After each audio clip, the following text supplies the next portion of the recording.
Ethiopians celebrate Orthodox Christmas. How cost-effective sanitary kits are keeping girls in school longer. And a reality TV star settles a lawsuit in a fatal car crash.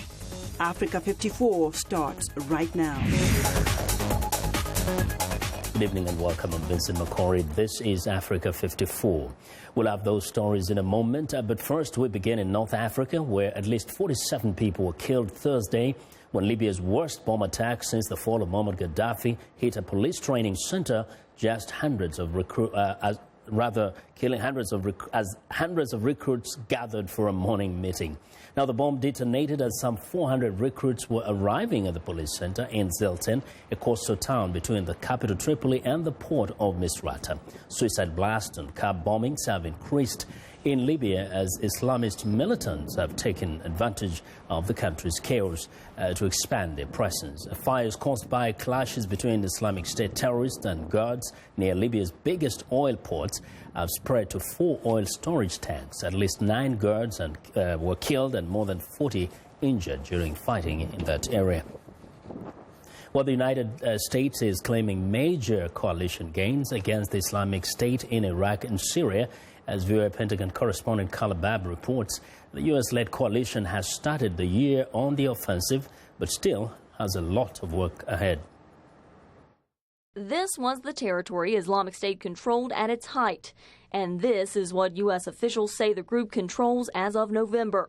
40% less territory in Iraq and 5% less in Syria, with small territorial gains sprinkled around.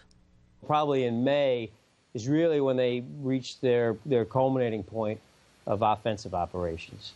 And then since then, all they've really managed to do is lose ground. Warren says coalition airstrikes killed about 2,500 Islamic State fighters in December alone. The strikes also have slashed into Islamic State coffers, he says, reducing oil production by about a quarter and oil revenue by about a third. But the extremist group still controls tens of thousands of square kilometers of land, including the major cities of Mosul and Raqqa, and a very important strip near the Turkish border, where it can smuggle goods and fighters into the territory it holds. You take ISIL away from that border, it is a truly self-contained entity and a very different problem. Meanwhile, the chairman of the Joint Chiefs of Staff, General Joe Dunford, is visiting Turkey this week to discuss the war against Islamic State. And Vice President Joe Biden will visit Turkey later this month. Carla Babb, VOA News, the Pentagon. But French police shot and killed a man as he tried to attack a police station Thursday on the first anniversary of the Islamic extremist assault on the officers of Charlie Hebdo magazine. The man was carrying a knife and was wearing a fake explosives vest.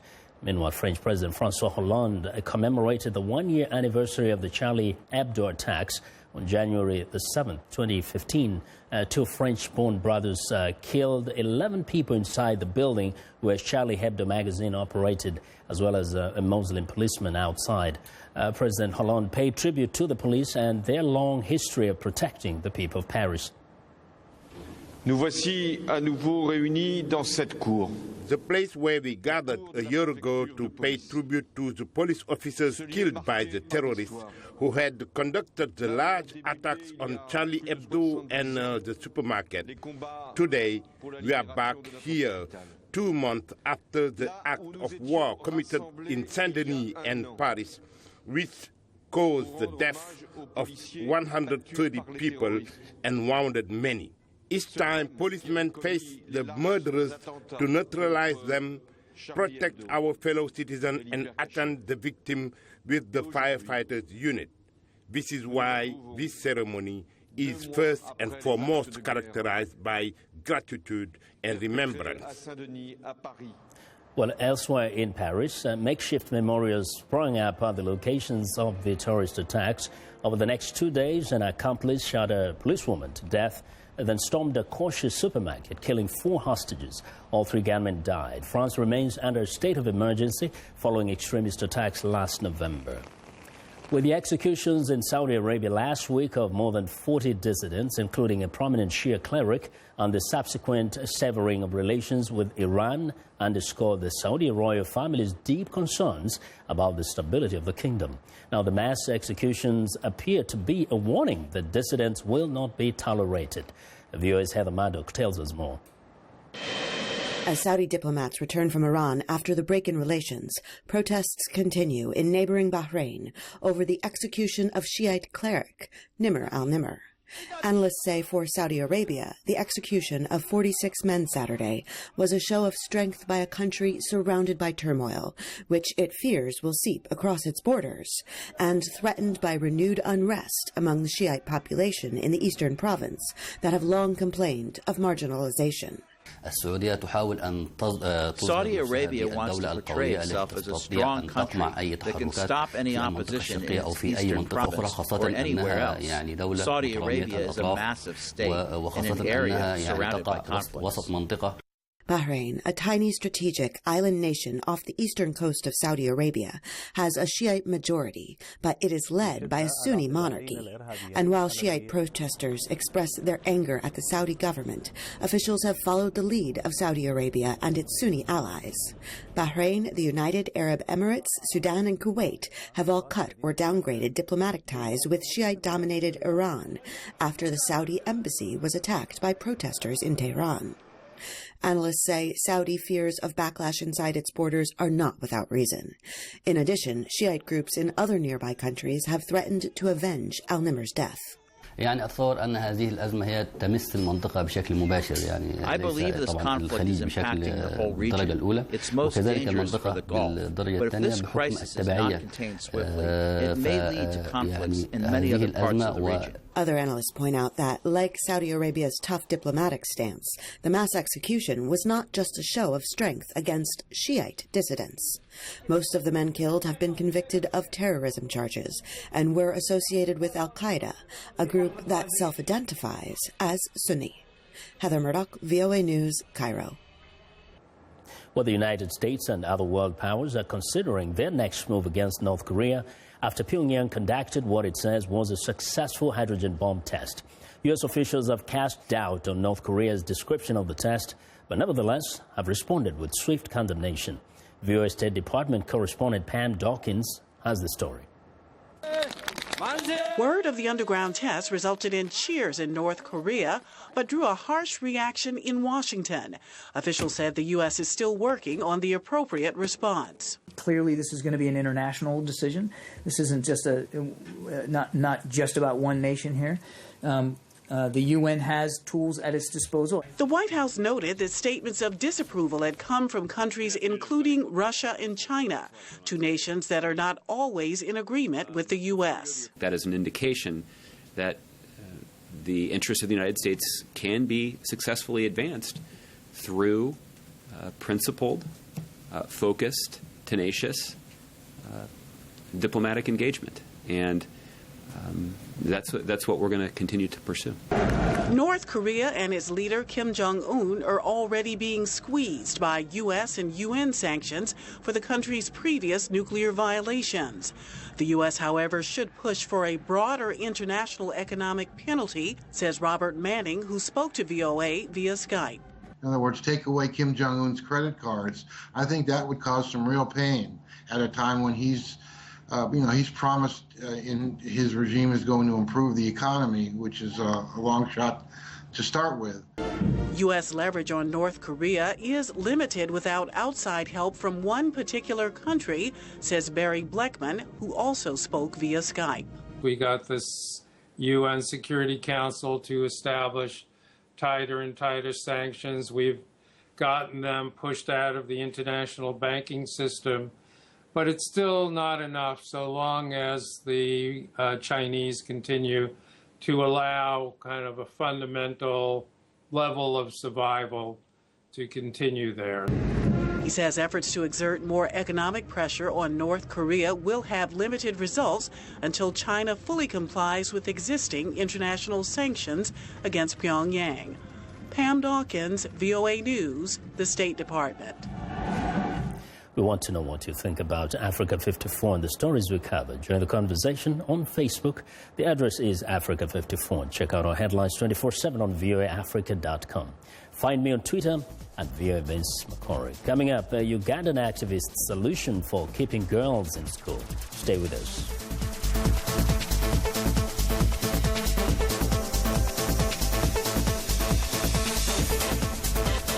Health news and notes. This is Living Better. At an elder care facility in Pennsylvania, Alzheimer's patient Desi Assisi dances to 1940s-era music with her companion.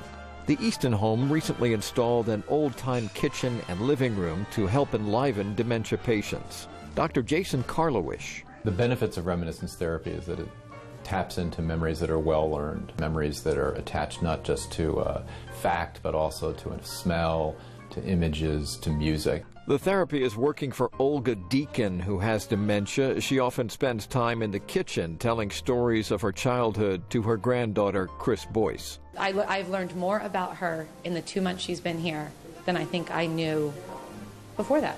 Caregivers say that reminiscence therapy won't alter the course of Alzheimer's or dementia, but it can improve mood and behavior by focusing on the patient's enjoyment of life. I'm Martin Seacrest for VOA's Living Better.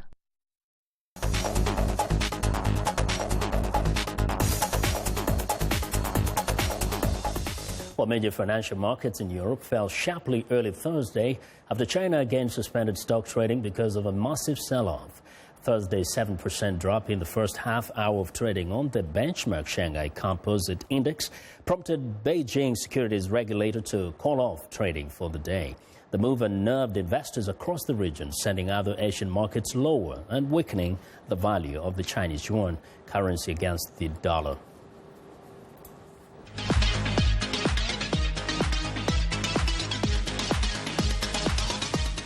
Well, it's time for a health report, and joining us now is Africa 54 health correspondent Lino Madu. Hello, Lino. Hello, Vincent. Well, Lucy Atieno is the founder of EcoPads and a Mandela Washington Fellow. The Uganda native is working in a country to keep more teenage girls in school longer by manufacturing and selling quality, affordable sanitary napkins. When I was 12, it was very difficult for me to go to school because I wasn't able to buy sanitary pads in the market. So I would sit home or sit on sand or tie little rags and use.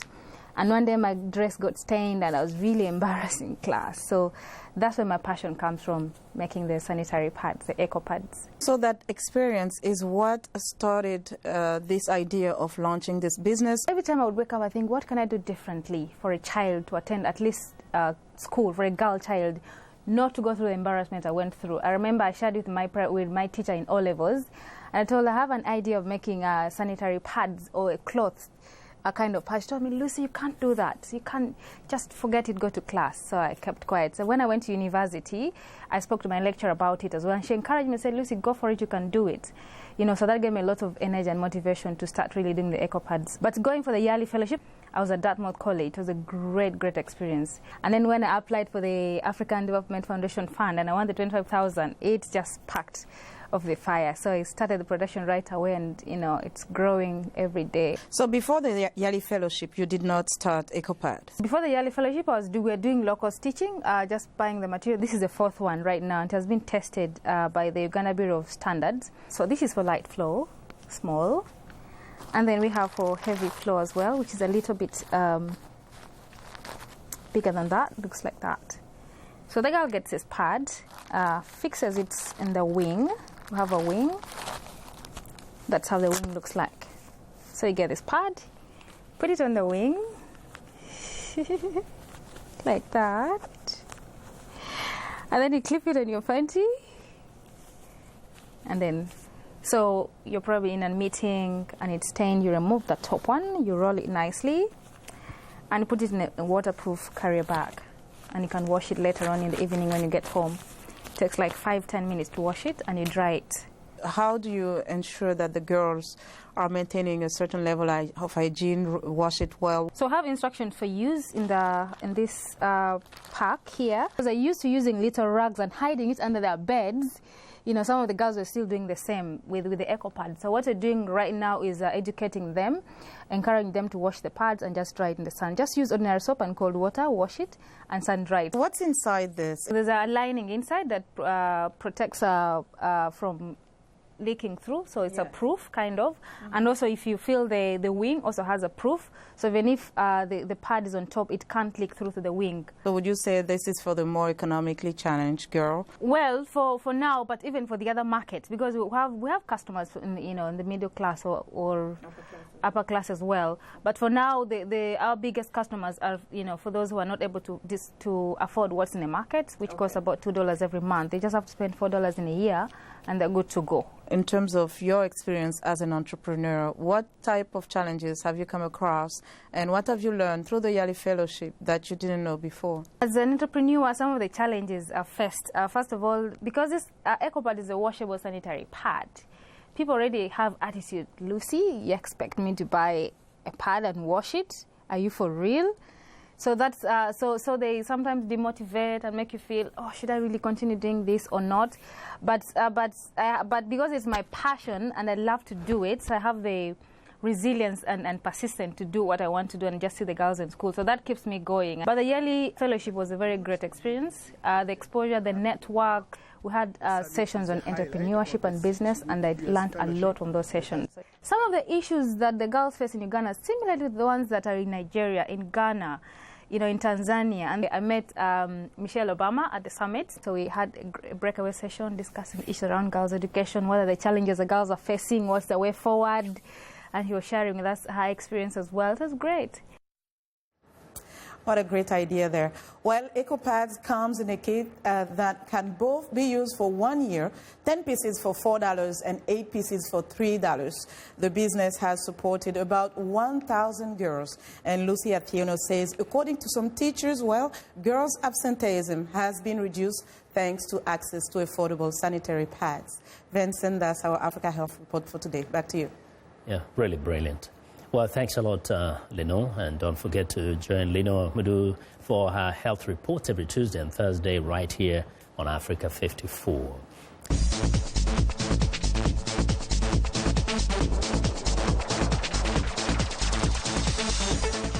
Well, Ethiopians are celebrating Christmas on Thursday, January the 7th. And like in most parts of the world where the season is marked in December, Ethiopia has its own Orthodox Christian calendar based on the older Alexandrian or Coptic system. Ethiopia's Christmas comes 13 days after December 25th, the date recognized around the world. Although the traditions are fairly similar, Ethiopians try to inject their culture into the celebrations as much as possible. Ahead of the festivities, shoppers were busy looking for the best bargains at shops and markets around town. Mekbib Kebede runs his own stall at a local crafts market. Because of our unique calendar and culture, Christmas is really exciting. I think we should maintain that culture. I enjoy when Christmas comes around. Christmas celebrations are held for a better part of the day, with families coming together to break their fast and exchange gifts. Christmas is really exciting. As a woman, your duty during Christmas is decorating your house and taking care of house chores. Then comes the fun part of enjoying the day by sharing what you have with your neighbors and relatives by inviting them over for breakfast, lunch, or dinner. And that is really enjoyable. Ethiopia's Orthodox Church is one of the world's oldest churches, and its growing influence remains strong in the country. The church has kept its old traditions. Devotees gather in church for a solemn Christmas Mass. Followers dressed in white wraps mark the Feast of the Nativity, where they reflect on the birth of Jesus Christ. About 60% of Ethiopia's 84 million people are Christians, a majority being followers of the Orthodox Church. During the season, members of the church are encouraged to remember the poor and the marginalized in society. God loves when we share. On this blessed day, we should share what we have with the poor and feed them, because we will be able to respond when Jesus asks us the question, "Did you feed me when I was hungry?" Therefore, we need to feast with the poor and the needy. Otherwise, I congratulate you for staying strong by fasting and praying for 2 months and now receiving the Holy Communion. According to the ancient Ethiopian Orthodox calendar, Christmas, known as Lidet, isn't until January the 7th. Also known as Gaius, it is the principal calendar used in Ethiopia and is based on the older Alexandrian or Coptic system, which is 7 or 8 years behind the Western calendar. Well, musicians, actors and politicians were among the notable people who passed away this past year. Some were famous, others not so well known, made behind-the-scene contributions. Viewers Deborah Block looks at some of the people who changed our world. Guitarist B.B. King, who thrilled his fans with songs like The Thrill Is Gone, left an indelible mark on blues music. His style was unusual in that he didn't like to sing and play at the same time. Almost to the time of his death at age 89, he was still performing. Composer James Horner scored some of the most memorable music in movies for more than 25 years, including the story of the sinking Titanic, which earned him 2 Oscar awards. At the age of 61, he tragically died in a plane crash. Horner also composed the music for the film A Beautiful Mind, inspired by the brilliant but eccentric mathematical genius John Nash, who struggled with schizophrenia. Nash, who was awarded the 1994 Nobel Prize for Economics, died in a car crash in May. Live long and prosper. Who can forget that line from Star Trek actor Leonard Nimoy, who will be forever known as the logical science officer, Mr. Spock. After the TV series ended, he continued working as an actor, but could never escape the half-human, half-Vulcan role that made him popular. Egyptian-born actor Omar Sharif was a leading man in the 1960s classic Lawrence of Arabia that catapulted him to fame. He appeared in more than 100 films, including Dr. Zhivago, where audiences loved his portrayal of a young doctor in a love triangle. In the political arena, Saudi Arabia's King Abdullah, a powerful U.S. ally against al-Qaeda, sought to modernize the conservative kingdom with increasing reforms, but his first priority was to counter the influence of Iran. The first and longest-serving Prime Minister of Singapore, Lee Kuan Yew, was in power for 31 years until he stepped down in 1990. He was feared for his strict law and order policies and admired for business practices that turned Singapore into a high-technology and financial hub. Kim Young-sam, the pro-democracy president of South Korea from 1993 to 1998, formally ended decades of military rule. In a country marked by military coups, he laid the foundation for a peaceful transfer of power. Every economic indicator shows gaping white-black disparities. Julian Bond was a longtime U.S. civil rights activist who was on the front lines of protests that led to the nation's landmark civil rights laws. For 10 years, Bond was the chairman of the NAACP, an organization that fights discrimination against blacks. American painter and sculptor Ellsworth Kelly was famous for his brightly colored abstract art. His vivid geometrical paintings are in some of the most prestigious art museums. Celebrity novelist Jackie Collins thrilled millions of readers with her scandalous tales of Hollywood. Her popular books include Hollywood Wives, which sold 15 million copies around the world. And one of baseball's most beloved stars, Yogi Berra, died at the age of 90. When he was a catcher with the New York Yankees, his team won the World Series 10 times. Berra is in the Baseball Hall of Fame. Deborah Block, VOA News, Washington.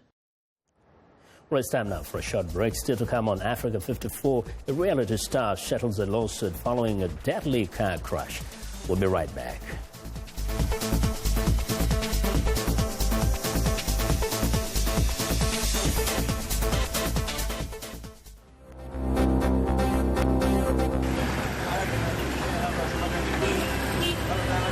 Is investigating new allegations concerning both sexual exploitation and abuse.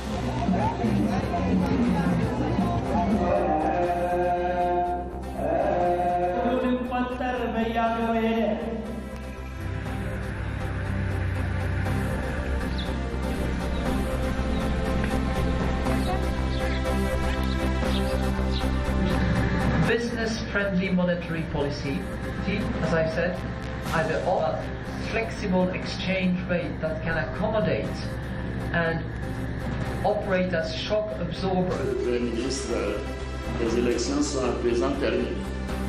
Nous entamons un nouveau mandat.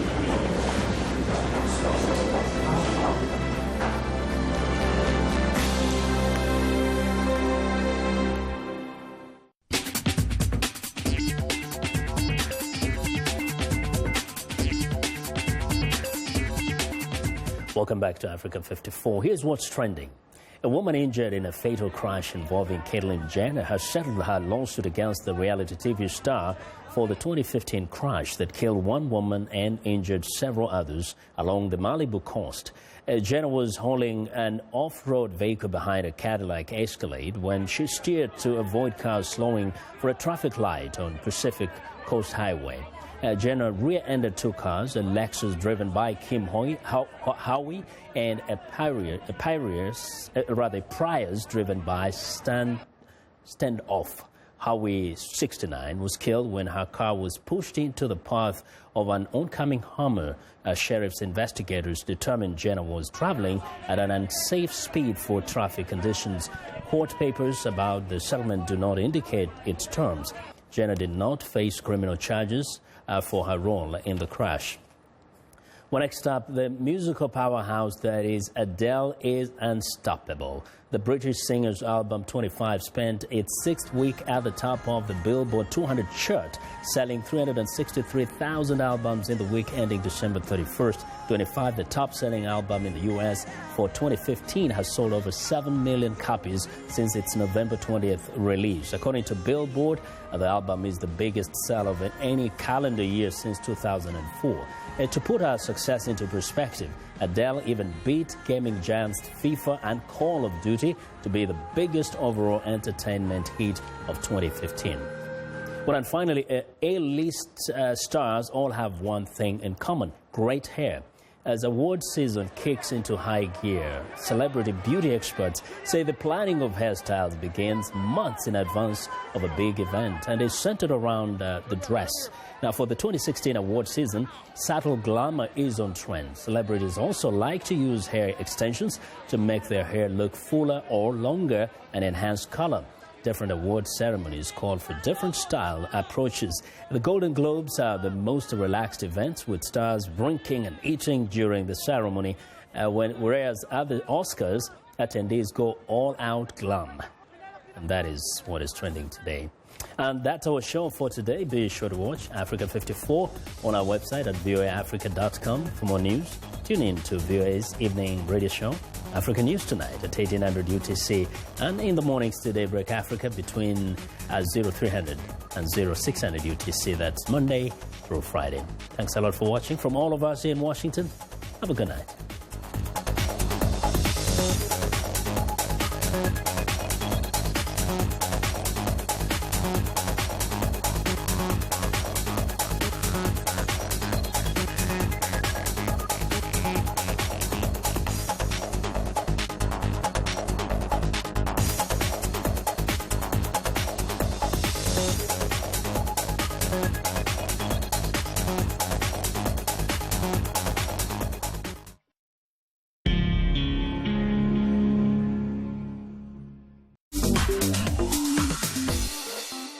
Welcome to English in a Minute. Okay, you probably know what being married to someone means. But is this expression really about marriage? Not married.